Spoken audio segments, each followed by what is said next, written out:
Sudarlun Puskesmas Jenip saat ini sedang dalam proses peningkatan status menjadi rumah sakit tipe D untuk wilayah Barat Biren. Hal tersebut disampaikan Bupati Biren Muzakar Agani yang didampingi Kadiskes Biren Dr. Irwan Agani dan Kepala Puskesmas Jenip NS Kafrawi Senin 30 Agustus 2021 usai meninjau Puskesmas Jenip untuk perencanaan beberapa fasilitas yang akan dibangun. Sebelumnya beberapa waktu lalu Puskesmas Jenip yang luas arealnya sekitar 100 meter kali 70 meter itu telah dilakukan studi kelayakan dan hasilnya layak ditingkatkan status.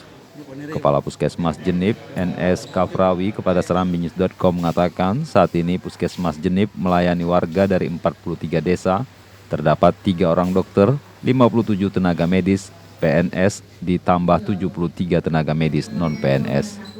Kadiskes Biren Dr. Irwan menambahkan selain Puskesmas Jenip, Puskesmas Pesangan juga sedang dalam proses untuk peningkatan status menjadi rumah sakit tipe D.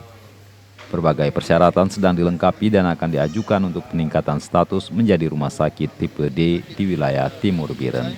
Dan alhamdulillah tingkat kemajuan dan perkembangan persiapan hari ini sudah cukup signifikan persiapannya, tinggal lagi dikonsultan.